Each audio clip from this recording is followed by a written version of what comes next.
Sometimes I lock away my sculptures where absolutely no one can find them.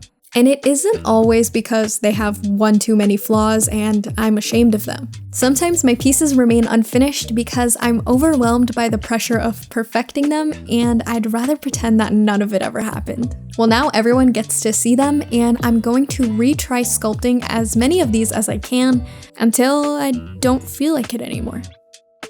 I've attempted apple pie twice and I don't love either of them. I think the second one came out much better, but still not good. And the vanilla ice cream pisses me off more than the pie itself.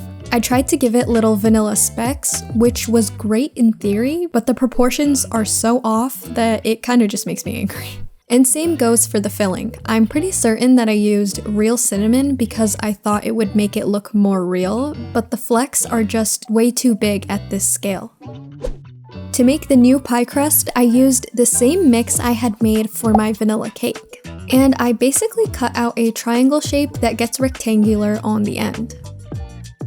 Then I used a pin to drag some lines through the clay to create the pastry layers. I did this on both sides. And I used some aluminum foil to hold up the straight part of the clay. This will help create texture and shape for the crust. Moving on, I have an apple slice color that I've previously mixed, and I added some more translucent to it because apples typically get more see-through after they've been baked. I rolled out a rope of this color and cut out a ton of little pieces. With liquid clay and chalk pastels, I made a bronze-colored liquid.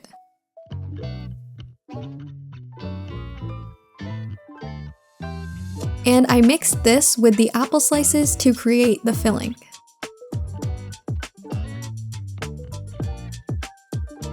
After adding them to the crust, I pre-baked it so that the apple slices don't spill everywhere while I finish sculpting. And while in the oven, some of the filling seeped out onto the crust, but that happens with real pies as well, so it's actually a good thing. I cut out another triangular piece for the top of the pie crust, and then I crimped the edges.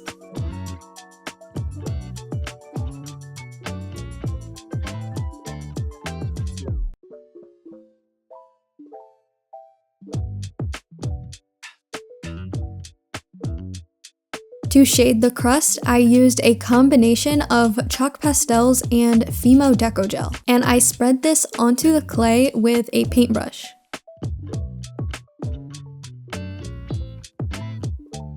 Onto the ice cream, I pulled some white clay apart to create small rips, and I rolled this into a ball. I added a little extra texture, then I flattened the bottom portion a bit to make a scooped shape. To make melted ice cream, I combined some more of that clay with liquid clay. Then I added both to the top of the pie.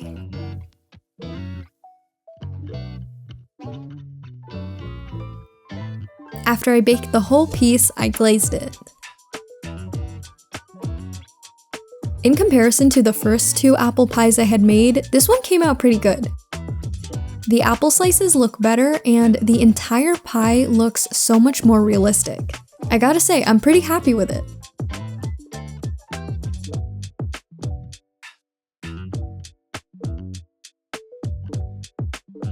Next is this piece of fried chicken.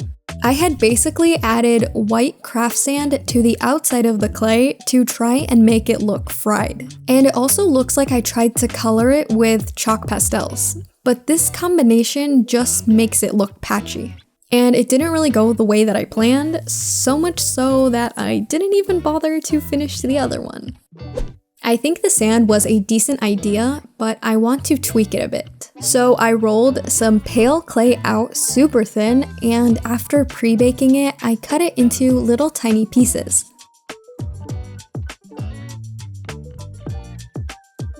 I took some clay and mixed in these pre-baked pieces. Then I shaped it into a little chicken leg.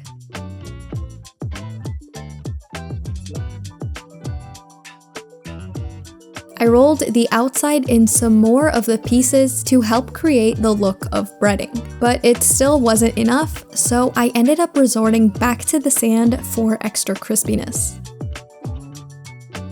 I just mixed it in with some liquid clay so that it would stick to the chicken. And I placed the grains sporadically and tried to avoid covering up any of the chunky clay breading pieces. Once it looked decent, I baked it in the oven on top of a piece of aluminum foil so that none of the breaded texture gets distorted. With acrylic paint, I made it look fried. I first started with the lighter color and I painted the whole thing.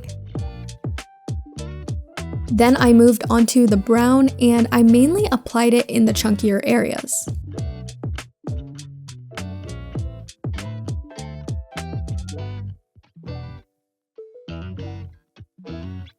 After leaving the paint to dry, I brushed on some satin glaze to seal in the paint and to make the chicken look oily.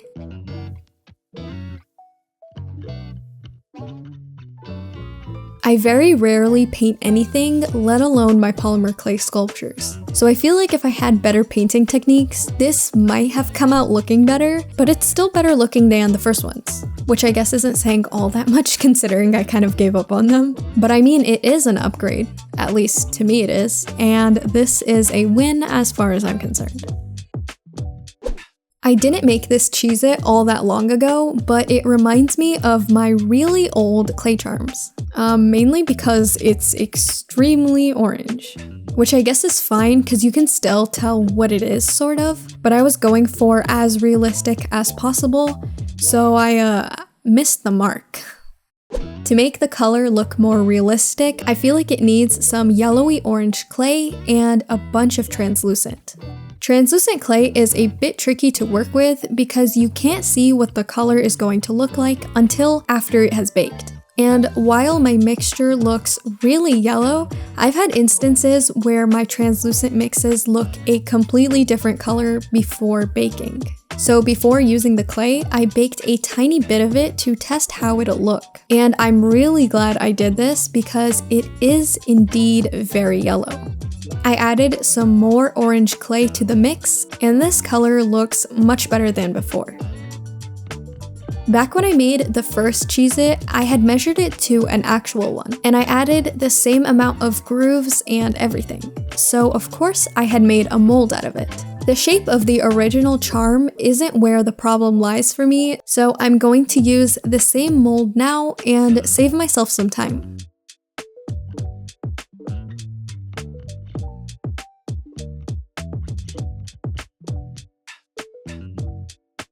I gently added some texture to the top, and then to make the cracker look a little baked, I'm brushing on a light amount of orange chalk pastel dust around the edges. For the flaky salt, I used little bits of baked translucent Sculpey. I keep these around ready to use, and I mainly use them as ice cubes. But to make them, I just bake a thin layer of liquid clay and then I cut it up. So after adding a few of them around, I baked the clay cracker. And I wasn't expecting this to happen, but the pieces of TLS became even more translucent in the oven, and they weren't as visible anymore. So I used some UV resin to add a few more bits of my fake salt to the cracker. To finish it up, I used the smallest amount of satin glaze to make the Cheez-It look a little greasy.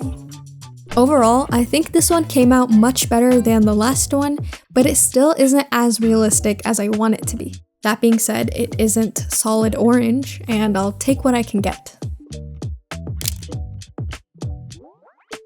Next up is Dunkaroos, and just like the actual snack, this sculpture is kind of mid. It isn't bad by any means, but it didn't come out looking the way I anticipated, so I don't care for it all that much. Back when I made my first version of this charm, I created a mold of the detailed cookie. And just like the Cheez-It mold, I still think it's pretty good, so I'm using it now to make some new ones. With a paintbrush, I brushed chalk pastels onto the outer edges and onto the D in the middle. Afterwards, I felt like the cookies looked too much like crackers, so I made new ones with a lot less shading. For the container, I rolled out a sheet of clay and cut out a rectangle. Then I cut a longer rectangle strip, which I cut into smaller rectangles and added to the base to create the sides. I blended the pieces together and smoothed them out. Then I hardened the box with my heat gun. After it cooled, I flipped it over some fine sandpaper and sanded the edges until they were even and smooth. Then I added a small rectangle inside towards the top to create separation between the two sections. To make the frosting, I mixed white clay and liquid clay. Then I made some super tiny circular sprinkles and added them to the frosting.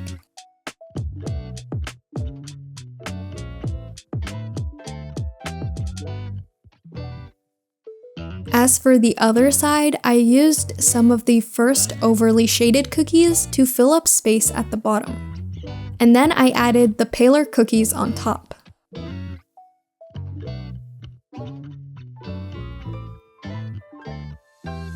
After baking, I used some satin glaze to bring the frosting to life, and this is the final piece. I think the frosting and sprinkles look much better in comparison to the first one. And in general, all the colors on the new one look closer to the real thing. But overall, I wouldn't say that the new one is better. In fact, it kind of looks almost the same. You know, I'm realizing from filming this video that there are some things I'm just not meant to sculpt. And this is definitely one of them.